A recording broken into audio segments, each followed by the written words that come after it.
Bismillahirrahmanirrahim. Assalamualaikum warahmatullahi wabarakatuh. Perkenalkan, kami dari kelompok 1 akan melanjutkan penjelasan tentang rumus chi-square 1, yaitu chi-square 2 dan uji normalitas dengan uji T. Jika sebelumnya telah disinggung bahwa chi-square adalah suatu alat uji statistik untuk mengetahui perbedaan dan pengaruh lebih dari dua proporsi populasi berdasarkan sampelnya yang dikelompokkan menurut karakteristik data. Nah, rumus chi-square 2 itu sendiri yaitu chi-square sama dengan sigma frekuensi awal dikurang frekuensi akhir yang dipangkat 2 dibagi dengan frekuensi akhir, yang selanjutnya akan dijelaskan oleh Mega Wahyuni pada kolom limit atas frekuensi awal, nilai Z, dan juga proporsi kumulatif, yang kemudian dilanjutkan dengan Della Puspita Sari yang akan menjelaskan tentang frekuensi kumulatif, nilai frekuensi akhir, dan juga nilai chi-square itu sendiri. Baiklah, langsung saja kepada Mega Wahyuni. Bismillahirrahmanirrahim. Assalamualaikum warahmatullahi wabarakatuh. Nama saya Mega Wahyuni Suwanyati Putri dari kelas A semester 5 program studi bahasa Inggris.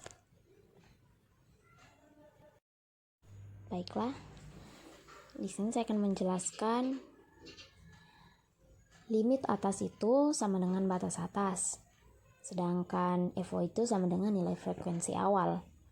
Nilai Z itu diperoleh dari nilai batas atas dikurang rata-rata dibagi standar deviasi, di mana dapat dilihat dari tabel nilai Z sama dengan hasil dari 64,5 dikurang 77,6 dan dibagi 7,01, sehingga diperoleh minus 1,87. Sedangkan untuk proporsi kumulatif itu diperoleh dari nilai Z, di mana nilai Z ini dilihat pada tabel seperti yang dijelaskan pada rumus chi-square 1. Baiklah, itu saja yang dapat saya jelaskan, dan selebihnya akan dijelaskan oleh teman saya yang lainnya. Saya akhiri. Assalamualaikum warahmatullahi wabarakatuh. Selanjutnya saya akan menjelaskan frekuensi kumulatif, di mana nilai frekuensi kumulatif ini berasal dari nilai proporsi kumulatif yang dikalikan dengan banyaknya data, yaitu 150.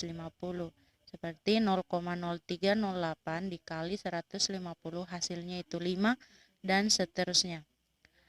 Nah, untuk nilai FE yaitu berasal dari nilai frekuensi kumulatif, di mana nilai 5 ini tetap 5, sedangkan 14 yaitu 5 dikurang 19, hasilnya itu 14. Begitupun seterusnya.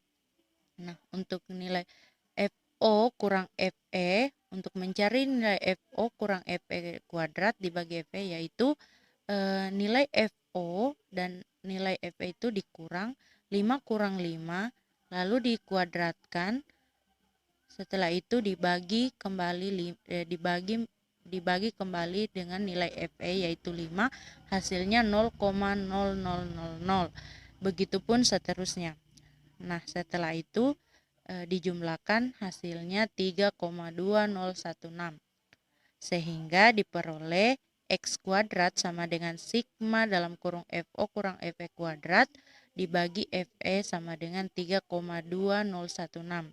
Jika dibandingkan dengan X kuadrat tabel untuk DB sama dengan 7 kurang 3 sama dengan 4, atau X kuadrat tabel sama dengan X kuadrat dalam kurung 0,01 balas kurung dalam kurung 4 balas kurung sama dengan 13,28, sehingga X kuadrat lebih besar dari X kuadrat tabel, atau bisa dikatakan HO-nya itu diterima. Dengan demikian populasi skor berdistribusi normal. Itulah sekian penjelasan dari saya. Terima kasih. Selanjutnya kita akan beralih kepada uji homogenitas, di mana uji homogenitas ini adalah untuk mengetahui apakah kedua kelompok data yang diteliti mempunyai varians yang homogen atau tidak. Yang tentunya hal ini diperlukan untuk menentukan jenis uji T yang akan digunakan, di mana uji homogenitas data dilakukan pada data pretest maupun post-test, kelas eksperimen, dan kelas kontrol. Nah, uji homogenitas data digunakan uji F dengan rumus F hitung sama dengan varians terbesar per varians terkecil dengan formulasi hipotesisnya yaitu H0 varians 1 sama dengan varians 2 dan H1 yaitu varians 1 tidak sama dengan varians 2. Uji homogenitas memiliki kriteria penolakan yaitu terima H0 hanya jika F hitung lebih kecil dari F tabel dan tolak H0 jika F hitung lebih besar sama dengan F tabel.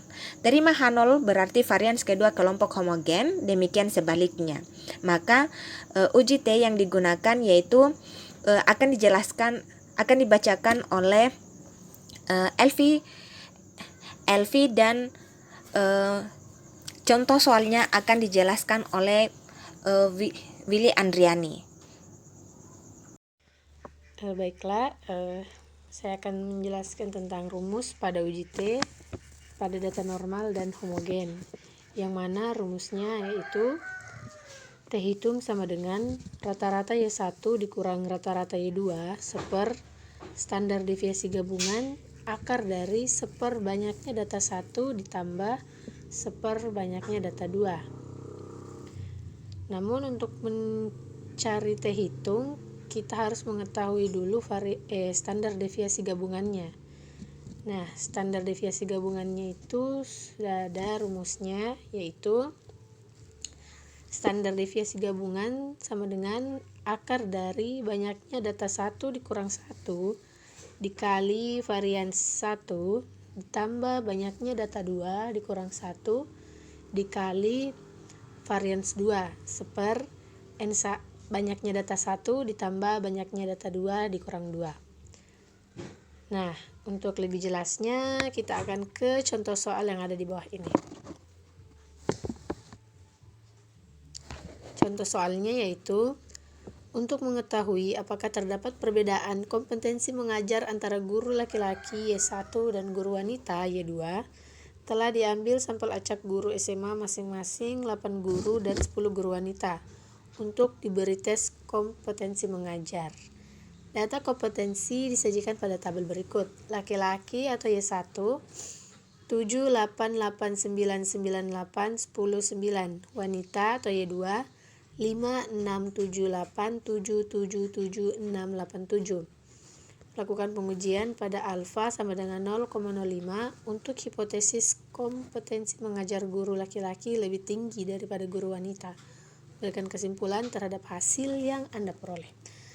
Untuk lebih lanjutnya akan dijelaskan oleh teman saya. Terima kasih. Saya akan menjelaskan contoh soal yang telah dibacakan oleh Elvi, di mana dari data kita ketahui bahwa rata-rata data laki-laki atau Y1 sama dengan 8,5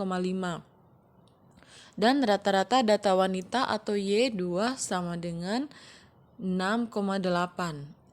Jadi, rumusan hipotesis yaitu kompetensi mengajar guru laki-laki lebih tinggi daripada kompetensi mengajar guru wanita. Di mana hipotesis statistiknya adalah H0 sama dengan rata-rata populasi atau Nu1 lebih kecil sama dengan rata-rata populasi 2 atau Nu2.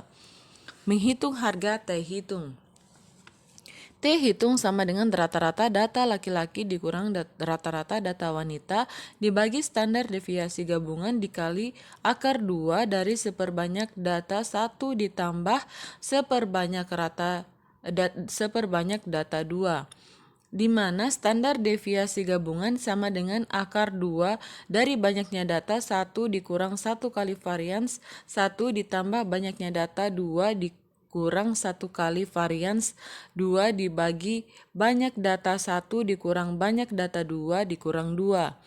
Karena cara mencari varians telah dijelaskan sebelumnya dan dari pencarian standar deviasi diperoleh 0,92, maka T hitung sama dengan 8,5 dikurang 6,8 dibagi 0,92 dikali akar 1/8 tambah 1/10 sama dengan 1,7 dibagi 0,92 dikali 0,474 sama dengan 3,887. Itu adalah nilai T hitung, sedangkan T tabel untuk derajat bebas atau DB 16 dan alfa 0,05 diperoleh melalui tabel uji T sebesar 1,75. Dengan demikian, T hitung sama dengan 3,887 lebih besar T tabel sama dengan 1,75 atau H0 ditolak. Jadi kesimpulannya, karena H0 ditolak maka H1 diterima. Dengan demikian, kompetensi mengajar guru laki-laki secara signifikan lebih tinggi daripada kompetensi mengajar guru wanita.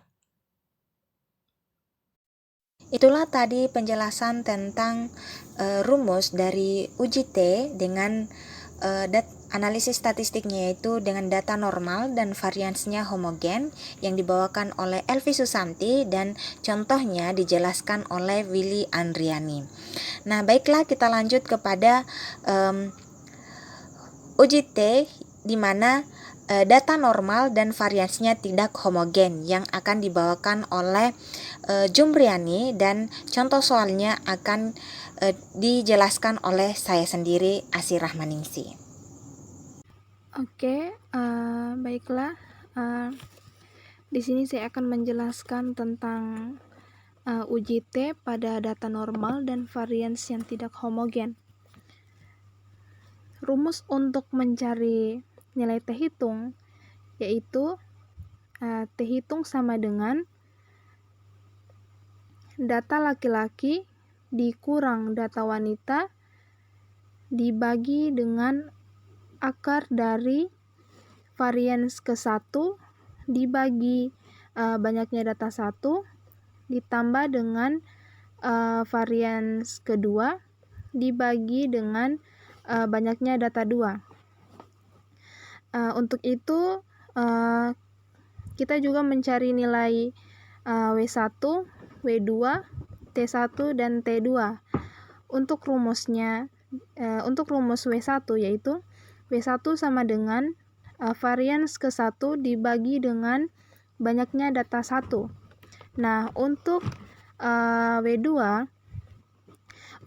yaitu sama dengan banyaknya data 2 dibagi dengan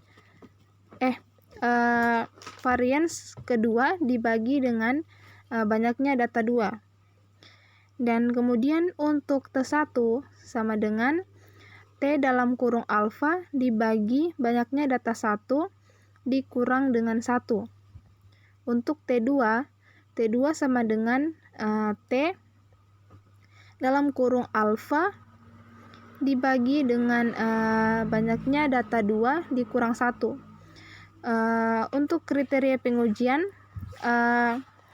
terima H0 jika minus W1 dikali T1 ditambah W2 kali T2 dibagi dengan W1 tambah W2.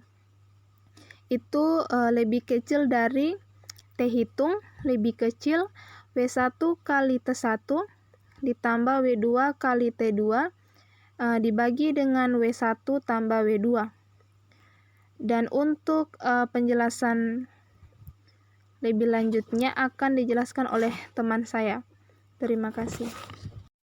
Itulah tadi rumus uji T yang telah dibacakan oleh Jumbriani. Dan langsung saja kepada contoh soal, namun sebelum itu saya ingin menyinggung tentang uji T dan uji F itu sendiri. Jika uji F adalah uji yang mengukur besarnya perbedaan variansi antara kedua atau beberapa kelompok, sedangkan uji T adalah uji yang mengukur perbedaan dua atau beberapa rata-rata antar kelompok. Dan uji T ini tidak bisa dipisahkan dari uji F atau identik dengan uji F.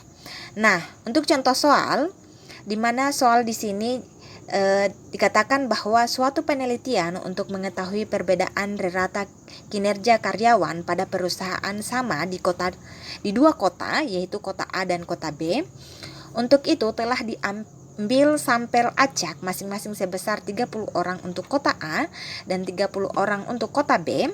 Setelah dilakukan pengukuran diperoleh rata-rata dan standar deviasi berturut-turut, yaitu rata-rata 1 atau rata-rata karyawan 30 orang karyawan di kota A yaitu 78,80 dan variansinya yaitu 33,48, sedangkan rata-rata karyawan di kota B yaitu 65,07 dan variansinya adalah 70,823. Data sampelnya pun berdistribusi normal, namun varians data kedua populasi tidak homogen. Dapat dilihat kan, varians 1 dan varians 2 itu tidak sama, di mana varians 2 juga lebih besar dari varians 1.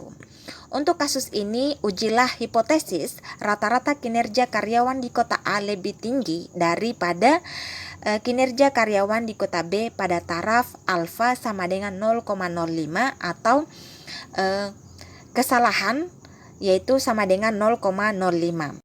Baiklah, langsung saja ke jawaban. Berdasarkan rumus di mana T hitung sama dengan rata-rata data 1 dikurang rata-rata data 2 dibagi dengan akar 2 dari varian 1 diper banyaknya data 1 ditambah dengan varian 2 diper banyaknya data 2. Untuk memudahkan, terlebih dahulu kita mencari nilai dari pembaginya, di mana pembaginya yaitu varian akar 2 dari varian 1 dibagi diper dengan banyaknya data 1 ditambah varian 2 diper banyaknya data 2, yaitu sama dengan akar 2 dari 33,476 diper 30 ditambah 70,823 diper 30 dengan nilai sama dengan 1,865. Nah, T1 sama dengan T2 sama dengan T tabel dengan derajat kesalahan presentasi kesalahan yaitu 0,05 dengan nilai N1 kurang 1 yaitu 29, di mana 30 kurang 1 sehingga menghasilkan 1,699. Nah, T alfa sama dengan T1 dikali varian 1 dibagi banyaknya data 1 ditambah T2 dikali varian 2 dibagi dengan banyaknya data 2 diper atau dibagi dengan varian 1 diper banyaknya data 1 ditambah varian 2 diper banyaknya data 2. Nah, kenapa di sini seperti ini? Karena kita mengikuti kriteria pengujian di mana nilai W1-nya itu sama dengan W di sini adalah kriteria uji Kendall, di mana W1 itu sama dengan varian 1 diper dengan N1 atau banyaknya data 1. Nah, nilai rumus kriteria pengujian dari yang minus W1 kali T1 ditambah W2 kali T2 diper W1 tambah W2 kurang dari T hitung dikurang dari W1 kali T1 ditambah W2 kali T2 diper W1 tambah W2. Ini dimasukkan ke dalam rumus nilai-nilainya. Jadi tadi W1 itu disubstitusikan nilainya menjadi varian 1 diper banyaknya data 1 atau N1, sedangkan W2-nya itu dimasukkan nilainya menjadi varians 2 per N2, sehingga diperolehlah rumus yang ini, yaitu T hitung sama dengan T1 dikali varian 1 per N1 ditambah T2 dikali varians 2 per N2 dibagi dengan varian 1 per banyaknya data 1 ditambah varians 2 dibagi dengan banyaknya data 2. Nah, dari rumus ini dimasukkanlah nilai-nilainya, di mana T sama dengan 1,699 dikali 33,476 dibagi 30 ditambah dengan 1,699 dikali 70,823 dibagi 30 dibagi dengan 1,865 pangkat 2, karena tadi sudah dimasukkan nilai dari yang ini ya, yang sebelumnya kan nilai varian 1 dibagi N2 ini ditambah varians 2 dibagi N2 ini kan nilainya sebelumnya sudah diketahui sama dengan akar pangkat 2 dari 1,865.